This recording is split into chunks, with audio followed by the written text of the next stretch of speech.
Welcome to Developing Leadership the Genuine Contact Way, where we're focused on nourishing a culture of leadership by applying timeless principles of life to the art of leadership. In each episode, we're exploring one key principle. We'll share our own wisdom and insights and invite you to consider your own experiences in life and business so far, and how you want to further your leadership development with this principle. Our theme this week is all about enabling. I'm Rachel Bolton, and I'm here with Birgit Williams. Enabling, in its positive use, which is the one that we're focusing on in this week's episode, is the giving of authority to another person so that they can accomplish something. Enabling begins with enabling yourself.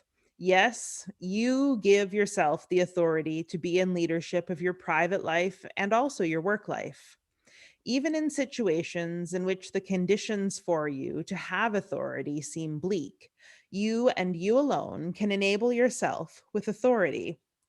For example, you can enable yourself to make the choice of what your energy is available for and what it is not available for. That's a simple definition of declaring and enacting and enforcing boundaries. I give myself authority to lead my life. How wonderful is that? I'm not looking for authority from someone else. I give myself authority. Every single one of us can do this. I give myself authority to lead my private life. I give myself authority to lead how I show up in my work life. How wonderful that is. Every one of us can do this. It feels fantastic when you claim that authority for yourself.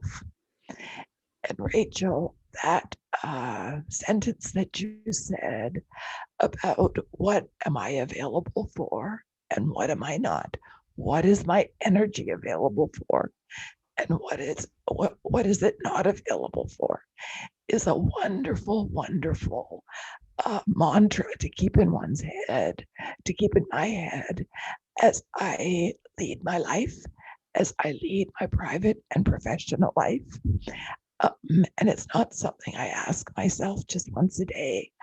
I ask it of myself in every new circumstance. In this new circumstance I'm involved in the course of my day, I do a quick tally within myself. What am I available for in this situation? What am I not available for? What's my energy available for? What's it not available for? And again, every one of us can do that. And it feels fantastic to do that once you start practicing. I think it's a great practice. It definitely is a practice, for me anyway, of getting very clear and maybe getting a little bit um, either bigger or smaller. I was just thinking about which is true, but if you have had weak boundaries over time, starting to strengthen those boundaries and realizing how much power there is in understanding what you're not available for and how it transforms those situations that might feel a little bleak or powerless when you can really be clear about, here is where I have my power, here is where I am enabling myself to show up and be fully present. It's a pretty special opportunity and a great practice if it's not one that you already have as part of your personal or professional development. I thought it might be helpful to give another example of a culprit that can get in the way of enabling ourselves. And ultimately, the thing that gets in the way is our habits and our patterns that we've picked up so far. One example that is relatively common is the restrictive pattern of reworking old sorrow held in the mind. Reworking is bringing up the past and telling yourself that story over and over again. It's looking in the rear view mirror of life and really getting caught up there instead of looking through the windshield into what's coming to you in the future. Enabling yourself with authority is undermined when you continually rework the past. The good news is there's a doorway out of that undermining, and it is to stay focused in the present. Staying focused in the present is a practice and a discipline unto itself. I find my mind will attempt to go that path of reworking an old sorrow. It will, and that actually is not staying in the present.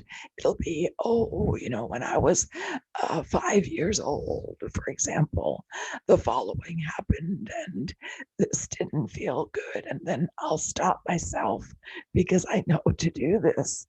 I go, no, no, no, no, Birgit, that's reworking an old sorrow. That is not helpful in the present moment to go forward into the best future that I can create for myself. So it's that matter of having the awareness, the recognition that I am drifting with my mind out of the present and into the reworking of an old sorrow. Um, you said the word that it's a habit, a pattern. Yes, it is, and it is common. Um, it can be a new habit and a new pattern to say, oh, stop, not gonna go there. Like I slightly went there, stop. Like, and then with the stop, I'm gonna show up in the present. And personally, when I have difficulty showing up in the present because I really want to go and rework that old sorrow, I will look at something around me in the room, or if I'm outside, and I'll look for something that is beautiful. And I will sit there and go, oh, that's so beautiful. Look at it. And it's got great colors, whatever I need to do to get myself into the present, into the space that I'm in. So we're building a picture here of staying in the present, paying attention to what our energy is available for and what it's not available for, and through that making choices about how we are giving ourselves the authority to really be in the leadership of our lives right here, right now, in the present moment. As we practice that and as we develop our strength with it, the next obvious consideration for anyone who is a leader is that you need to consider about leadership in enabling others. What does that mean? When you are engaged in leadership, you might already be enabling others to work from their own authority. Or you may, whether consciously or subconsciously, be treating others as though they do not have authority. In either case, you get the outcomes associated with whether people feel enabled or feel that they are not enabled. It can be challenging to make the transition from helping someone because they legitimately need help to doing the kind of helping that is the negative definition of enabling, related to creating dependency. Developing your awareness of any tendency to slide into creating dependency on yourself is essential. If you have a formal leadership role in your organization, one way to enable the people is to be explicit about the degree you are enabling individuals, teams, and departments to have authority.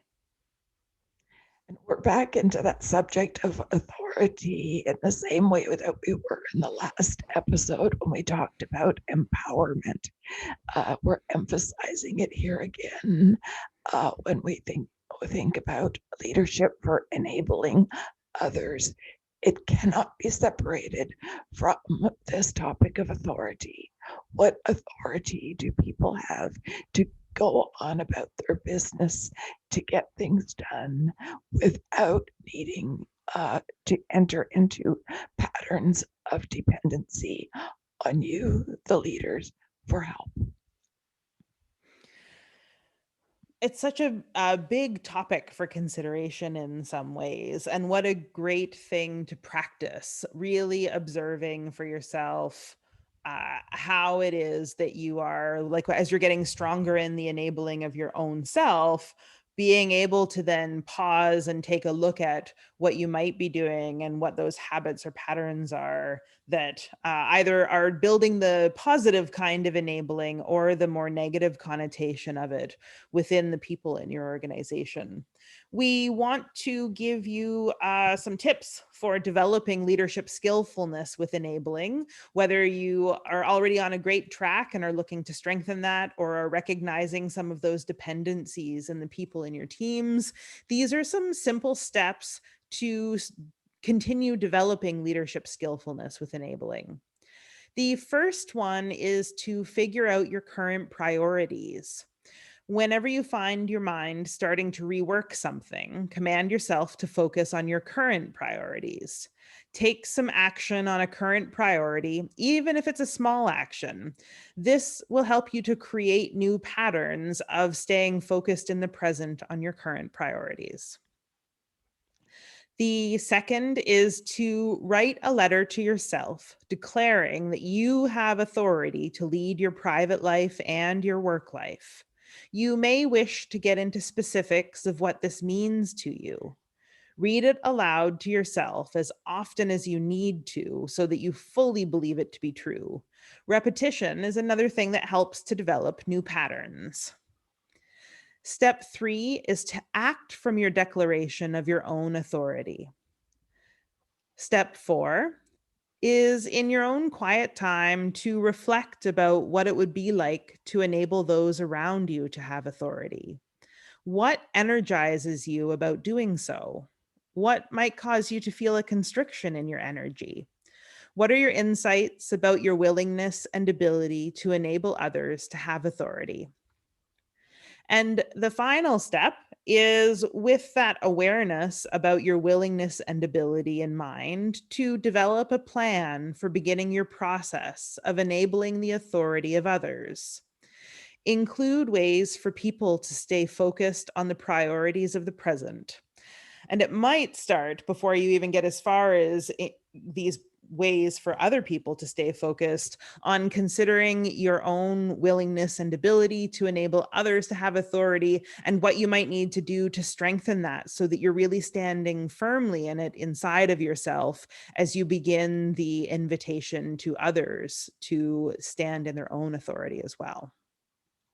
I think there's a really important relationship between declaring authority to lead your own life and therefore enabling yourself, and your capacity and growing your capacity to enable others to have authority, to enable others to get on with taking leadership within the spheres that they can take leadership in.